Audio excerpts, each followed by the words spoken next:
오늘 말씀은 예레미야 31장 31절에서 33절까지의 말씀입니다. 예레미야의 굉장히 중심이 되는 말씀이며 구약에서도 굉장히 중심이 되는 말씀입니다. 주제를 담은 말씀이라고 보시면 돼요. 예레미야 31장 31절에서 33절까지의 말씀 다 같이 읽겠습니다. 여호와의 말씀이니라. 보라, 날이 이르리니 내가 이스라엘 집과 유다 집에 새 언약을 맺으리라. 이 언약은 내가 그들의 조상들의 손을 잡고 애굽 땅에서 인도하여 내던 날에 맺은 것과 같지 아니할 것은 내가 그들의 남편이 되었어도 그들이 내 언약을 깨뜨렸음이라. 여호와의 말씀이니라. 그러나 그날 후에 내가 이스라엘 집과 맺을 언약은 이러하니 곧 내가 나의 법을 그들의 속에 두며 그들의 마음에 기록하여 나는 그들의 하나님이 되고 그들은 내 백성이 될 것이라. 여호와의 말씀이니라. 오늘 말씀 눈으로도 한번 살펴보시기 바랍니다.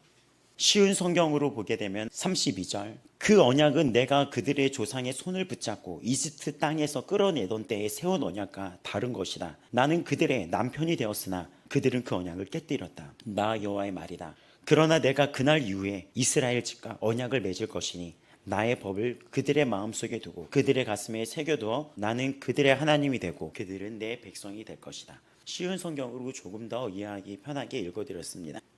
여러분, 성경을 보면 하나님께서 우리를 부르실 때 다양한 표현으로 우리를 부르십니다. 뭐가 있죠? 신부라고 할 때가 있고 또 자녀라고 할 때가 있고. 기억나는 거 있으십니까? 하나님이 우리를 얘기할 때 뭐라고 말을 하죠? 뭐라고 말을 할까요? 자녀, 맞아요. 또 빛이라고도 얘기하죠. 또 기억나는 거 뭐 있을까요? 가지, 양이라고 하고 또 신부라고도 얘기했어요. 제자라고도 얘기했습니다. 그리고 또 나의 사랑이라고도 이야기를 하죠. 친구, 맞아. 친구라고도 얘기를 해요. 기억해 보시면 많이 있을 거예요. 그렇죠? 하나님이 우리를 얘기할 때 친구라고도 얘기하고 신부라고도 얘기하며 제자라고 얘기하고, 저는 되게 좋았던 것이 10대 때 받았던 말씀, 너는 세상의 빛이라는 것. 그 빛이라는 말씀이 너무나 좋았어요. 내가 빛나는 삶이 될 수 있겠구나 라고 소망을 품었던 게 그 말씀에서 내가 어떻게 생각해 보면 진짜 빛이 될 수 있겠구나 라는 마음을 그때 부어줬었어요. 하나님이 나한테 빛이라고 얘기했는데 그럼 진짜 미래가 안 보이는 시대 속에서 그 말씀을 보면서 나는 빛으로 살 수 있겠구나 라고 소망을 갖게 되었습니다. 하나님의 말씀은 우리에게 또 앞으로 나아갈 정체성도 보여주는 거예요. 빛이며 사랑이며 또 별과 같이 빛나는 존재이며 궁창의 빛이며 양이며 목자가 항상 양을 품에 이끌어주며 사랑이며, 하나님이 여러 이름으로 우리를 불러주십니다. 오늘 여기에도 그렇게 말씀을 해줘요. 또 하나님이 우리에게 정체성에 대해서 주셨던 말씀이 있는데 그게 베드로전서 2장 9절에서 10절까지 나와 있던 말씀이었죠. 그러나 너희는 택하신 족속이요 왕같은 제사장들이요 거룩한 나라요 우리예요 그의 소유가 된 백성이다. 하나님의 소유가 돼버린 거예요. 이는 너희를 어두운 데서 불러내어 그의 기이한 빛에 들어가야 하시니에 아름다운 덕을 선포하게 하려 하심이라. 그 다음 10절에 이렇게 나옵니다. 너희가 전에는 백성이 아니더니 이제는 하나님의 백성이요, 전에는 긍휼을 얻지 못하더니 이제는 긍휼을 얻은 자니라. 이 말씀이 얼마나 든든한지 아십니까? 하나님이 나를 택했고 난 예배하는 자이며 거룩한 나라며 또 그의 소유가 됐어.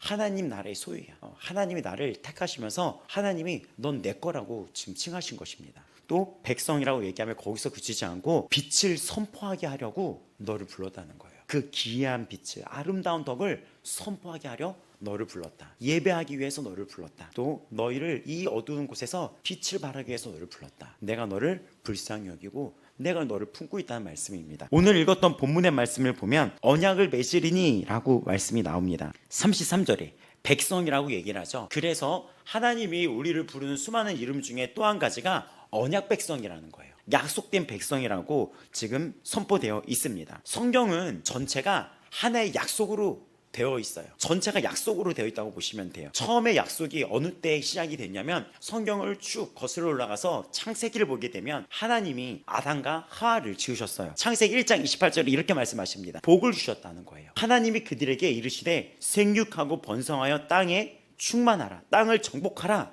바다의 물고기와 하늘의 새와 땅에 움직이는 모든 생물을 다스리라 하면서 우리에게 다스릴 권세를 주셨어요. 복을 주셨고 다스릴 권세도 주셨습니다. 근데 여기 나왔던 복은 하나님을 아는 복, 하나님을 예배하는 복을 주신 거예요.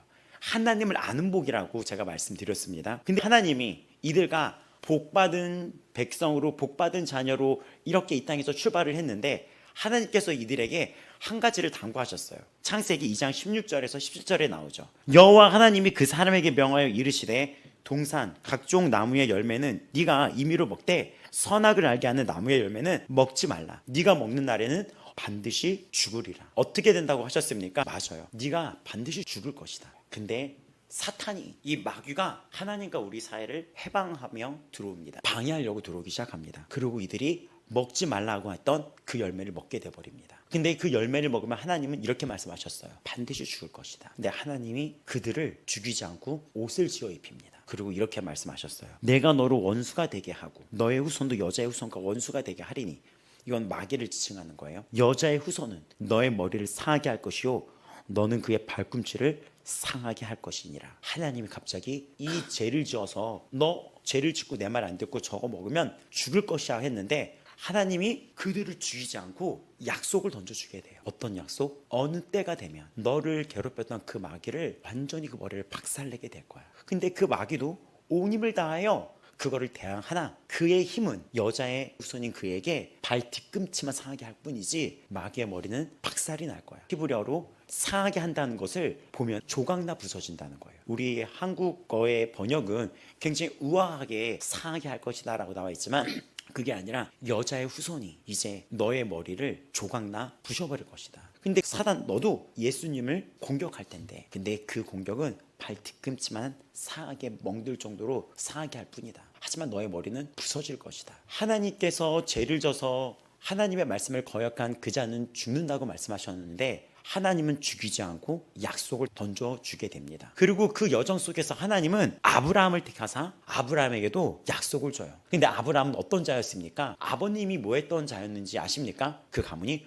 우상 숭배했던 가정이었었어요. 우상 숭배하는 그런 어떤 상들을 심지어 만들어서 그걸로 장사까지 했던 자들이었던 거예요. 전혀 하나님의 법과는 상관없이 살고 있다가 어느 날 하나님이 부릅니다. 창세기 12장에 나오죠. 여호와께서 아브라함에게 이르시되 너는 너의 고향과 친척과 아버지의 집을 떠나 내가 너에게 보여줄 땅으로 가라. 내가 너로 큰 민족을 이루고 너에게 복을 주어 너의 이름을 창대하게 하리니 너는 복이 될지라. 너를 축복하는 자에게는 내가 축복을 내리고 너를 저주하는 자에게는 내가 저주하리니 땅의 모든 족속이 너로 말미암아 복을 얻을 것이라 하신지라. 하나님이 또 아브라함이라는 그 사람을 불러내서 하나님의 약속을 이어갑니다. 근데 그 약속은 바로 창세기에 나왔던 여자의 후손이 나와서 사단의 머리를 박살낼 것이며 너는 온전히 구원받을 것이야 라는 약속이었던 거예요. 근데 그 약속이 우상 숭배의 가정에서 살고 있다가 죄아래 살고 있던 아브라함에게 하나님이 다가서서 아브라함을 건져내시면서 약속을 맺습니다. 이후에 아브라함은 약속을 받았는데도 두려움에 빠져요. 낯선 땅으로 앞으로 이 앞날이 어떻게 펼쳐질지를 알지 못하는 거예요. 그때 창세기 15장에 하나님은 다시 나타납니다. 이후에 여호와의 말씀이 환상 중에 아브라함에게 임하여 이르시되 아브라함아 두려워하지 말라. 나는 너의 방패요 너의 직이 큰 상급이라. 그때 아브라함이 이야기를 합니다. 주 여호와여 무엇을 내게 주시려니까 나는 자식이 없습니다. 엘리에셀 이 사람이 나의 상속자입니다. 엘리에셀은 아브라함의 종이었습니다. 아브라함은 노년이 들어서 자녀가 없는 아픔이 있었어요. 근데 하나님께서 이렇게 말씀하십니다. 아브라함이 또 이르되 주께서 내게 씨를 주지 아니하셨으니 내 집에서 길린 자가 내 상속자가 될 것이니이다. 여호와의 말씀이 그에게 임하여 이르시되 그 사람이 너의 상속자가 아니라 너의 몸에서 날 자가 너의 상속자가 되리라 하시고 그를 이끌고 밖으로 나가 이르시되 하늘을 우러러 무뼈를 셀 수 있나 보라. 또 그에게 이르시되 내 자손이 이와 같으리라 하면서 약속을 주십니다. 근데 중요한 것은 이 약속을 아브라함이 깨버린 거예요. 아담과 하와가 그랬듯이 하나님이 하지 말라고 했는데 그 약속을 아담과 하와가 깨버렸듯이 아브라함도 본인이 깨버려요. 아브라함에게 약속을 했습니다. 너의 씨에서 날 자가 너의 자손이 되고 큰 민족을 이루겠다. 근데 이 노년에 이르러서 이들이 의심이 되고 환경이 보이는 거예요. 우리가 자꾸 눈으로 말씀을 보는 게 아니라 환경을 볼 때 우리에게 위기가 옵니다. 아브라함도 환경을 봤어요. 나의 늙어버린 몸을 바라봤더니 소망이 없는 거예요. 그래서 아브라함이 아내가 아닌 다른 여종과 동침을 해서 자녀를 낳게 됩니다. 하나님이 잠시 침묵하세요. 그리고 17장에 다시 아브라함에게 나타납니다. 창세기 17장 1절 아브라함이 99세 때 여호와께서 아브라함에게 나타나서 그에게 이르시되 나는 전능한 하나님이라. 너는 내 앞에서 행하여 완전하라. 내가 내 언약을 나와 너 사이에 두어 너를 크게 번성하게 하리라 하시니 4절 내 언약이 너와 함께 있으니 너는 여러 민족의 아버지가 될지라. 또 7절 내가 내 언약을 너와 너 및 너의 대대 후손 사이에 세워서 영원한 언약을 삼고 너와 내 후손의 하나님이 되리라 라고 이야기합니다. 그러면서 아브라함한테 약속이 이루어질 거를 약속하면서 할례를 받게 해서 그 몸의 생식계 표피를 잘라내서 너는 죽고 이제 나의 말씀으로 이것이 이루어질 것이라는 것을 선포가 됩니다. 너의 육신은 죽고 하나님의 약속의 말씀이 너를 약속대로 이끌어갈 거라는 표징을 그 몸에 새기게 해요. 이 할례라는 약속이 예레미야에도 나오는 거예요. 마음의 가족을 베라 라고 얘기하면서 우리가 지금 시대에는 이 마음의 할례를 행하라고 하면서 그 약속이 우리에게 이루어지고 있다는 것을 보여주고 있습니다. 이 약속은 이제 사람들이 노예가 돼서 살아가게 돼요. 근데 노예가 돼서 살아갔는데 하나님께서 이들을 노예에서 이집트에서 끄집어냅니다. 끄집어내서 그들에게 또 약속을 줘요. 그게 여러분이 잘 알고 있는 십계명이에요. 출애굽기 20장에 나오죠. 하나님 이 모든 말씀으로 말씀하여 이르시되 나는 너를 애굽 땅 종되었던 집에서 인도하여 낸 너의 하나님 여호와라. 너는 나 외에 다른 신들을 너에게 두지 말라 라고 이야기하면서 모세랑 약속의 언약을 다시 맺게 됩니다. 넌 이 말씀대로 살아야 된다. 내가 너를 꺼냈다 라고 이야기하면서 출애굽기 24장 3절에서 8절까지 보면 모세가 와서 여호와의 모든 말씀을 그의 모든 유래를 백성에게 전하며 그들이 한 소리를 응답하여 이르되 여호와의 말씀하신 모든 것을 우리가 준행하리라 하면서 약속이 체결돼요. 모세가 여호와의 모든 말씀을 기록하고 이른 아침에 일어나 산 아래 제단을 쌓고 이스라엘 12지파대로 12기둥을 세우고 이스라엘 자손의 청년들을 보내어 여호와께 소로 번제와 화목제를 드리고 번제는 무엇입니까? 하나님 앞에 결단하는 거예요. 내가 이 약속 앞에 난 이대로 살아가겠다고 결단하는 자리입니다. 이 예배도 번제예요.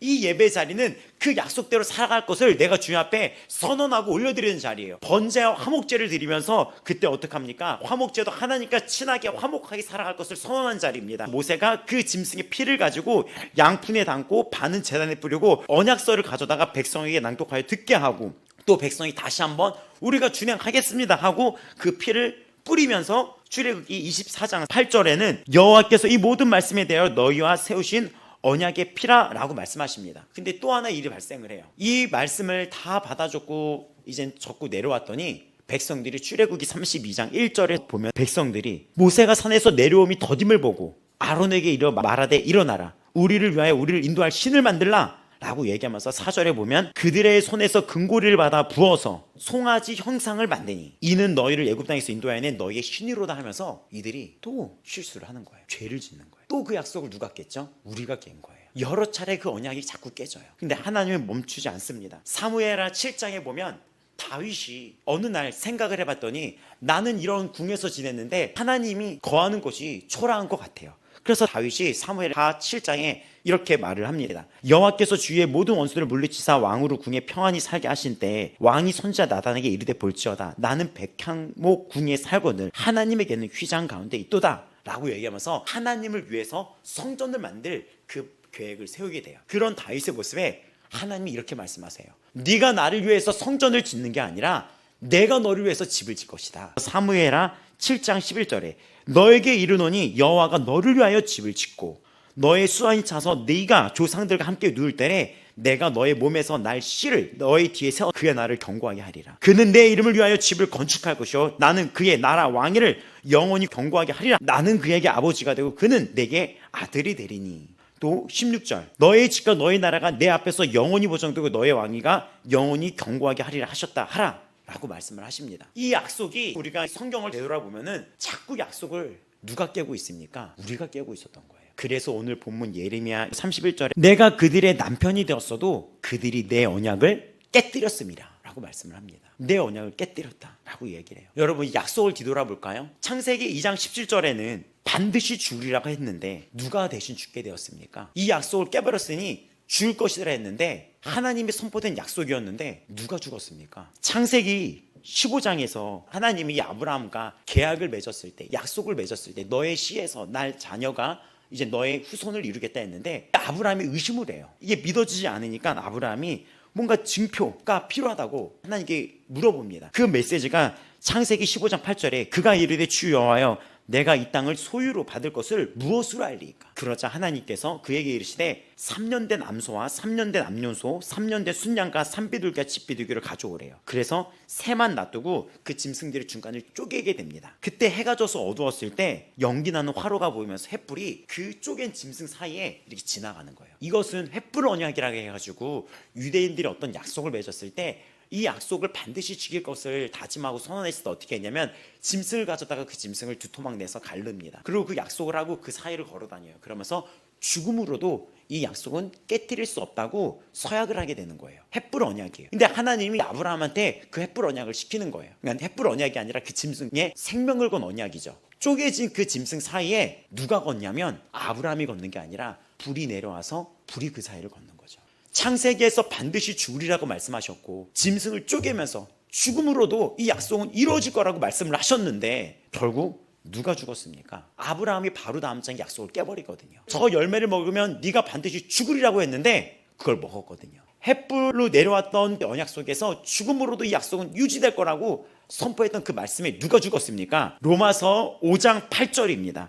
우리가 아직 죄인 되었을 때 그리스도께서 우리를 위하여 죽으심으로 하나님께서 우리에 대한 자기의 사랑을 확증하셨느니라. 누가 대신 죽었습니까? 출애굽기 24장 5절에서 8절 보면 피를 뿌려요. 모세가 제사를 지내고 그 피를 가지고 백성에게 뿌리며 24장 5절에서 8절의 그 모습을 보면 제사를 지내고 모세가 그 피를 가지고 백성에게 뿌리며 이르되 이는 여호와께서 이 모든 말씀에 대하여 너희와 세우신 언약의 피라 얘기하는 거죠. 이 백성이 이 언약서를 읽고 낭독을 하고 피를 뿌렸다는 것은 죽음으로도 이 약속은 깨트릴 수 없다는 거예요. 어떤 약속? 우리가 이제 하나님 주신 말씀대로 하나님의 백성으로 살겠다는 이 말씀은 죽음으로도 이걸 깨뜨릴 수 없다고 선언한 거예요. 하나님 앞에서. 이 약속을 누가 깼습니까? 이스라엘 백성이 깨버린 거예요.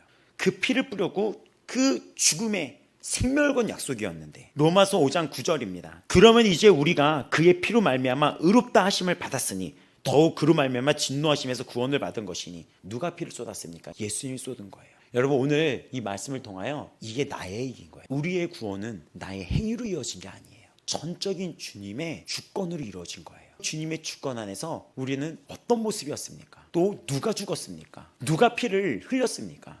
갈라디아서 3장 10절은 물은 율법 행위에 속한 자들은 저주 아래에 있나니 기록된 바 누구든지 율법책에 기록된 대로 모든 일을 행하지 아니하는 자는 저주 아래에 있는 자라 하였습니다. 이 말씀대로 행하지 않는다면 저주 아래에 있게 된다는 거예요. 근데 여러분 누가 저주를 받았습니까? 말씀대로 행하지 않았던 우리에게 누가 저주를 받았습니까? 갈라디아서 3장 13절에 이렇게 말씀이 나와 있습니다. 그리스도께서 우리를 위하여 저주를 받은 바 되사 율법의 저주에서 우리를 속량하셨으니 기록된 바 나무에 달린 자마다 저주 아래 있는 자라 하였습니다. 13절에 보면 그리스도께서 우리를 위하여 저주를 받은 바 됐다는 거예요. 율법을 지키지 않으면 저주 아래 있게 되고 그 말씀을 어기면 죽게 되며 또 하나님의 약속에 어긋나면 우리는 죽게 되는데 누가 대신 죽고 누가 대신 피를 흘리고 누가 대신 저주를 받았습니까? 갈라디아서 3장 14절 이는 그리스도 예수 안에서 아브라함의 복이 이방인에게 미치게 하고 또 우리를 하여금 믿음으로 말미암아 성령의 약속을 받게 하려 함이라 라고 말씀을 합니다. 오늘의 주제는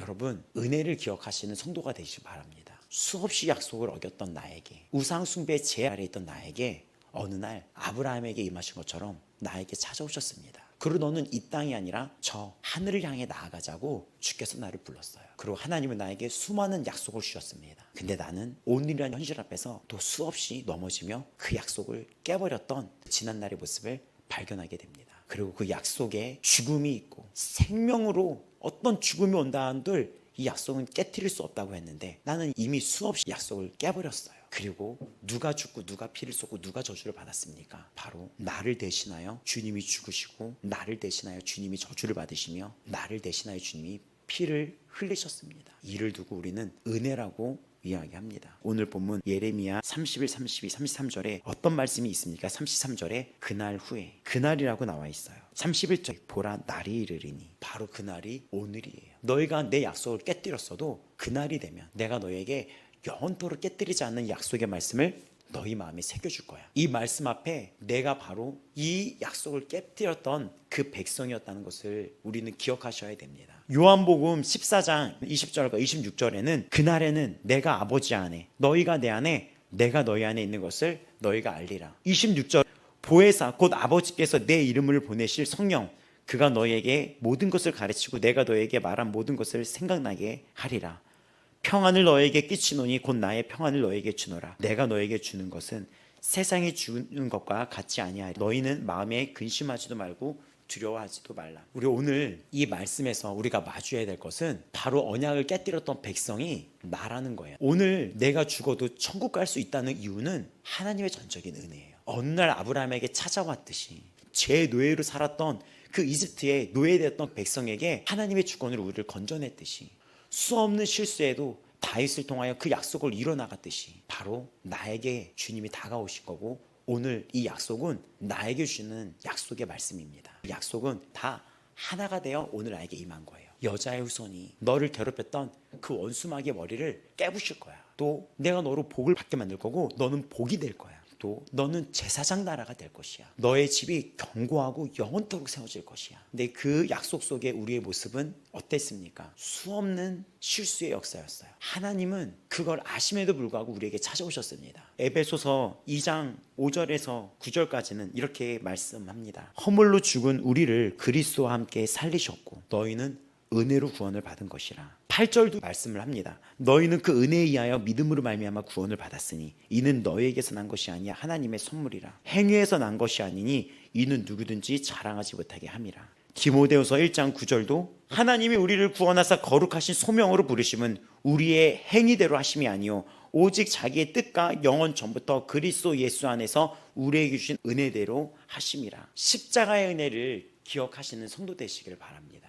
오늘 이 예레미야는 이 민족이 끊임없이 약속을 깨버리고 있는데 하나님이 이 민족을 또 불러다가 약속을 주시는 거예요. 내가 너에게 또 약속을 주겠다. 근데 이번 약속은 모세의 돌판에 세워진 약속이 아니라 이제 너희 마음속에 그 약속이 심어질 거야. 너의 마음속에 이 약속이 심겨질 거야. 근데 이 약속은 사라지지 않을 거야. 결국 성경은 눈물겨운 하나님의 사랑의 약속이었던 거예요. 끝까지 나를 향해서 평생을 일편단심 나만 봤던 하나님의 영혼의 약속이었다는 것입니다. 여러분, 거룩이라는 게 무엇인지 아십니까? 거룩은 하나님이 우리만 바라보듯이 우리도 하나님만 바라보는 것이 거룩이에요. 하나님은 평생을 우리만 바라보면서 이 약속을 이뤄나가신 것이에요. 평생토록 이 사랑의 약속을 이어가신 것입니다. 그리고 그 약속은 오늘도 이루어졌으며 앞으로도 이루어져 가고 있으며 영원한 약속이 되어 내 마음에 심겨져 있습니다. 이를 두고 갈라디아서 3장 14절에 이는 그리스도 예수 안에서 아브라함의 복이 이방인에게 미치게 하고 또 우리로 하여금 믿음으로 말미암아 성령의 약속을 받게 하려 함이라. 그럼 이 마음에 새겨진 복은 요한복음 14장에서 나왔던 것처럼 보혜사 성령을 너에게 보내주겠다 하면서 오늘 우리 안에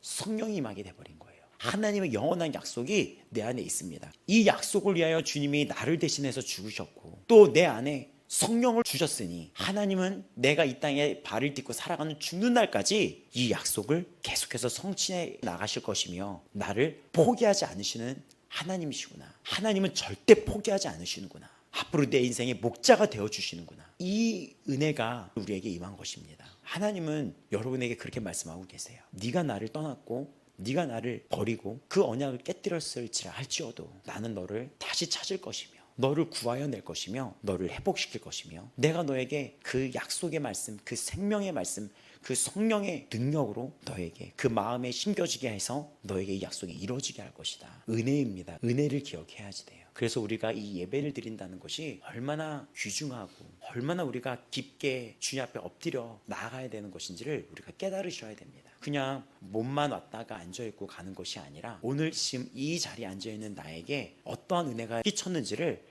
여러분 기억하셔야 됩니다. 누가복음 11장 9절에서 13절은 구하라 그러면 주실 것이요 찾으라 그럼 찾아낼 것이요 두드리라 그러면 너에게 열릴 것이니 너희 하늘 아버지께서 구하는 자에게 성령을 주시지 않겠느냐. 에베소서 5장 18절은 성령으로 충만함을 받으라고 이야기합니다. 결국 성령으로 충만을 받으라는 것은 그 약속 위에 살아가는 거예요. 주의 약속하신 말씀 위에 우리가 살아가는 것입니다. 그 성령이 약속이에요. 성령 충만은 그 말씀을 기억하며 살아가는 것이며 그 약속을 기억하며 살아가는 성도들입니다. 그럼 자연스럽게 우리에게 어떤 열매가 맺어지게 되는지 아십니까? 인내하게 돼요. 기다리게 돼요. 사모하게 돼요. 설레는 마음으로 소망하게 됩니다. 여러분의 지난 한 주의 삶은 어땠습니까? 소망과 기대하며 설렘 속에 살아가고 있었습니까? 인내하며 살아가고 있었습니까? 구별되어 살아가고 있었습니까? 성령 충만으로 살아가는 성도 되기를 바랍니다. 약속을 기억하고 그 약속으로 충만이 되어 살아가는 성도들 되길 바랍니다. 또 지난 삶의 은혜를 기억하시기 바랍니다. 우리가 금요일 예배 때 나눴던 말씀이 있었어요. 예레미야가 편지를 써요. 바벨론에 잡혀갔던 포로들에게 편지를 씁니다. 근데 어떻게 편지를 쓰냐면 조금만 기다려, 금방 나오게 될 거야, 이런 메시지가 아니었어요. 거기서 열심히 살아, 먹고 마시고 또 자녀들도 결혼시키고 너도 결혼하고 잘 살아. 그리고 때가 되면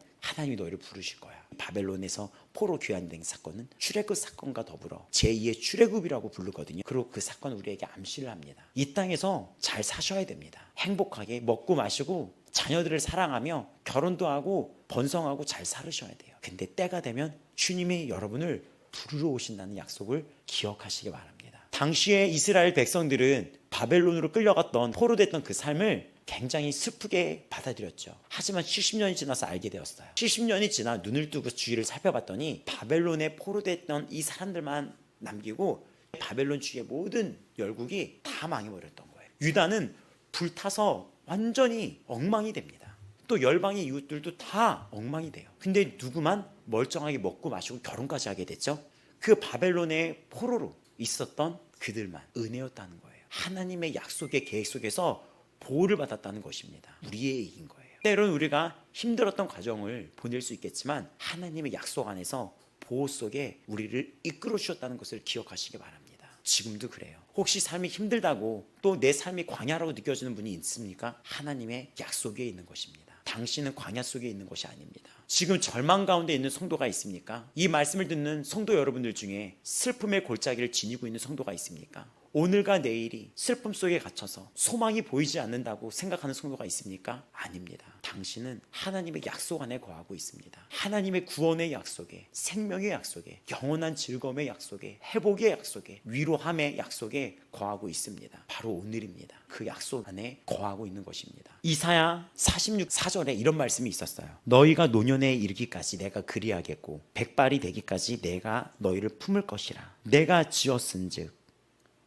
내가 업을 것이요 내가 품고 구하여 내리라. 그리고 시간이 흘러서 오늘 이 약속은 나에게 새겨졌습니다. 영원한 약속이 내 안에 있다는 것을 기억하시길 바랍니다. 성령을 더욱 사모하는 성도들 되시길 바랍니다. 결론입니다. 하나님의 이 역사는 하나님의 선하신 약속으로 이루어져서 여기까지 왔습니다. 그러면 당신의 삶의 역사는 어떠하십니까? 하나님의 선하신 약속으로 여기까지 왔습니다. 지나온 모든 삶이 주님의 은혜이며 앞으로도 은혜일 것입니다. 하나님은 여러분을 떠나지 아니하며 세상 끝날까지 너희와 항상 함께 있으리라 하신다는 그 약속의 말씀으로 오늘도 함께하고 계십니다. 절망에 있지 않습니다. 소망에 거하고 있는 것입니다. 희망에 거하고 있는 것입니다. 이 예배를 드리는 다음 세대와 모든 성도들 그리고 사랑하는 우리 교회 성도들 모두 그 약속을 기억하고 약속을 믿고 신뢰하며 바라보며 나아가시길 바랍니다. 주님은 곧 다시 오시며 주님은 여러분에게 상을 주시며 여러분은 그곳에서 왕노릇하며 살아가게 될 것입니다. 예수 그리스도가 우리를 대신하여 죽으셨으며 대신하여 피를 흘리셨으며 대신하여